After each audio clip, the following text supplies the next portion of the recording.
Senator from Rhode Island. Mr. President, I would ask that the roll call be dispensed with. Without objection. Thank you very much, Mr. President. Mr. President, the nomination of Betsy DeVos has triggered an outcry of deep public opposition. It has also inspired an outpouring of popular support for public schools. Public education is what has made America great. It is at the heart of the American dream. Our schools are much more than just a collection of classrooms. They are expressions of our communities and of our values. This is a lesson I learned from my parents. My father was a school custodian in a public school. He took tremendous pride in ensuring that the school was clean, in good repairs, safe, and welcoming to the students. He was part of the public school team entrusted with our community's children. And he, along with the teachers, principals, and every staff member of the school, were deeply committed to public education. He saw that commitment each and every day. He spoke of that commitment when he came home in the evening. The teachers that would do much, much more than would ask of them to ensure that a child get the best opportunity, the best education. Everyone in that school were pulling for the children. And that's the way it should be, and that's the way it must be. And this was free public education, the hallmark of America, perhaps one of the most important contributions that we have made to progress, prosperity, and economic growth, not only here in the United States, but across the globe. And that is what we're talking about today, the future of public education. It is that kind of commitment to public education, going in early, working hard. I can remember, of course, in the wintertime and the storms that would rage through Rhode Island, it was not uncommon for my father and his colleagues to be out there on a Sunday afternoon, if the storm was bad enough, shoveling all night long so that Monday morning that school was open for the children and the teachers could get there and the food could be prepared. That's the type of commitment that has been evidenced throughout our history when it comes to public education. That investment of effort, but also of trying to understand and trying to improve public education has been at the heart of what we've all done. And indeed, I believe it's that kind of commitment to public education that has driven millions of Americans to speak up about the nomination of Betsy DeVos.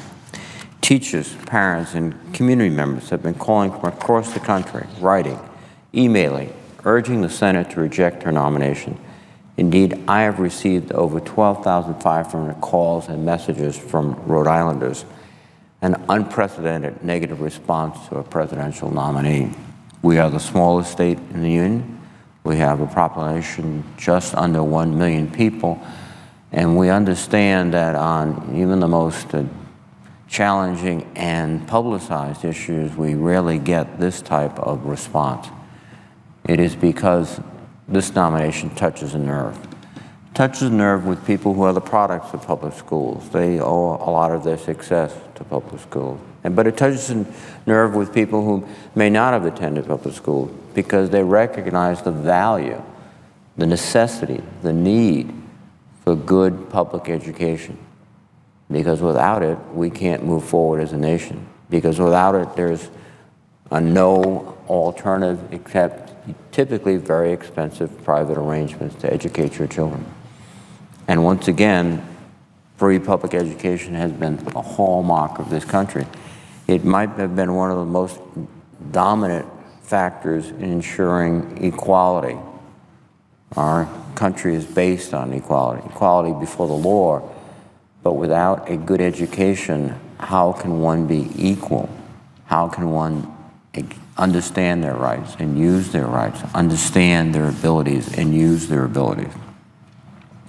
Our constituents all across this country, they want a champion for public education at the helm of the Department of Education. They want someone committed to public schools, someone knowledgeable about the federal role in education. And they have determined that Betsy DeVos is not that person.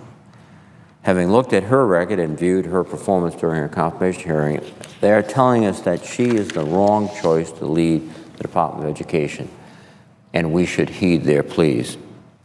Of the thousands of Rhode Islanders who have contacted me to express their opposition to Mrs. DeVos' nomination, I'd like to share the sentiments of a few who exemplify the deep concerns that I am hearing. One teacher wrote, "Mrs. DeVos is not versed on the real concerns of families and their children, and does not know the issues and concerns educators face in our schools. As a teacher in a public school, I believe she is completely unqualified to lead the Department of Education.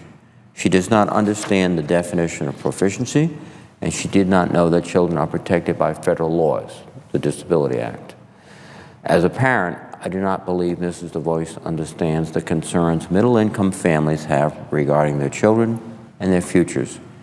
She also does not believe that guns should be kept out of our schools. This proves how out of touch she is with our students, their families, and teachers." I think many Americans agree with the sentiment that Mrs. DeVos is out of touch and out of step with the needs of working families. Neither she nor the president seem to have much of any experience with public schools, as students, parents, or as educators or administrators. And another theme Rhode Islanders wrote in about was the double standard of this nomination.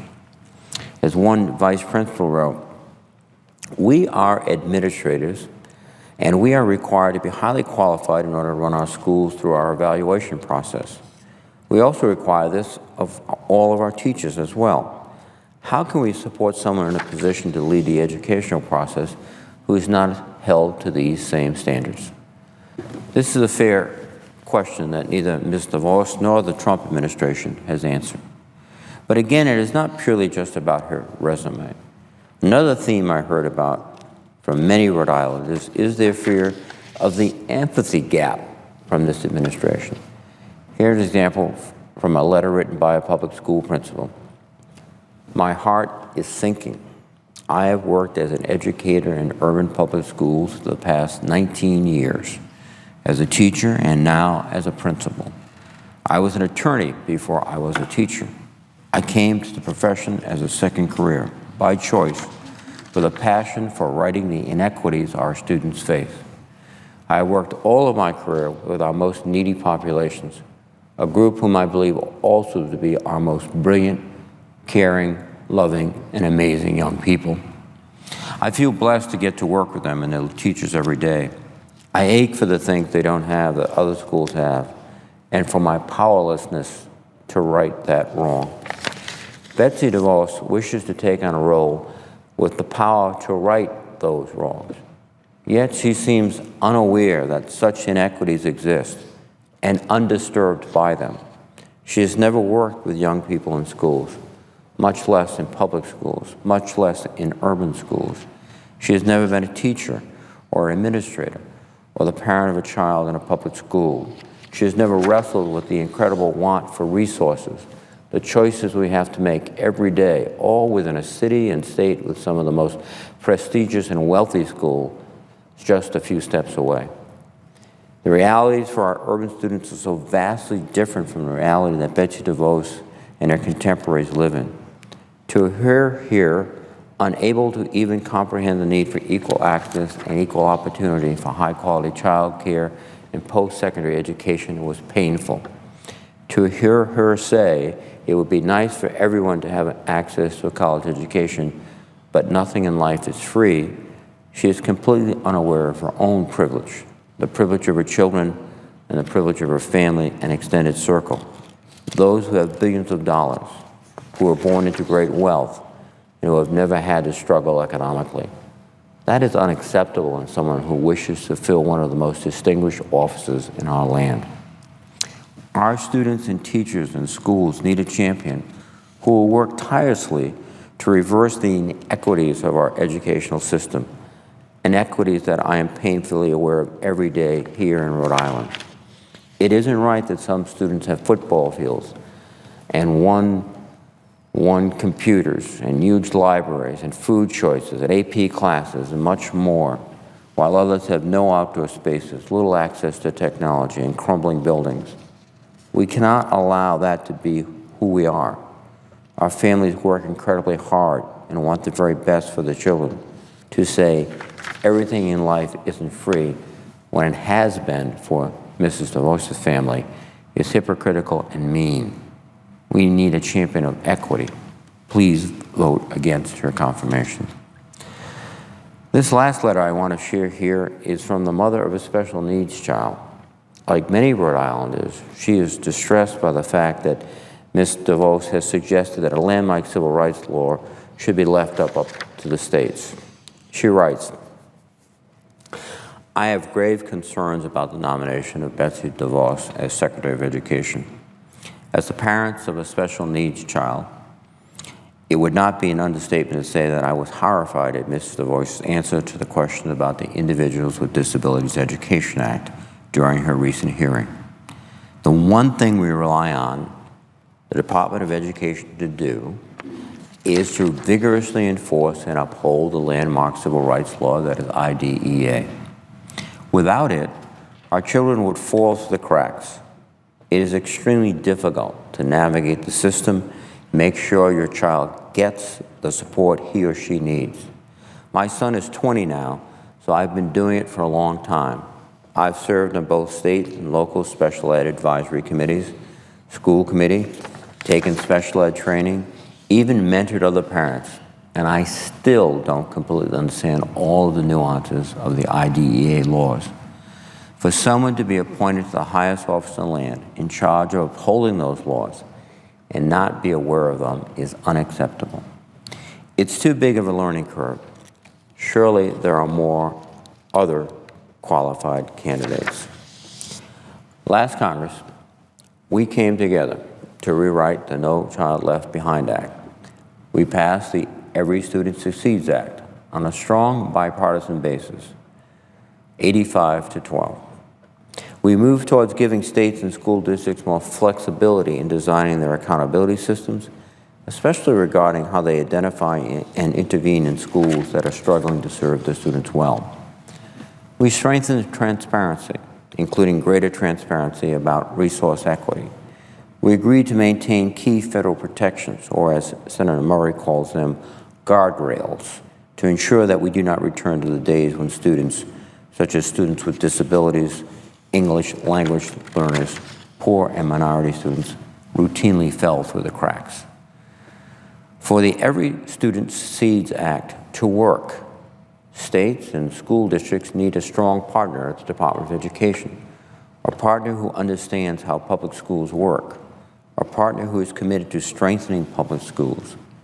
Mrs. DeVos is not that partner.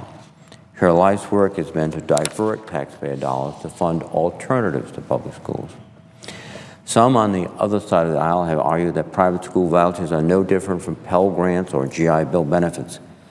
This claim is another one of those alternative facts that the new administration is so fond of. Public elementary and secondary education is enshrined in our state's constitutions. Attendance is compulsory. Public schools do not charge tuition, and they must accept all students. Pell Grants and GI Bill benefits support post-secondary education, which is voluntary. Schools do not have to accept all students, nor are students required to attend. Individuals must pay to go to college.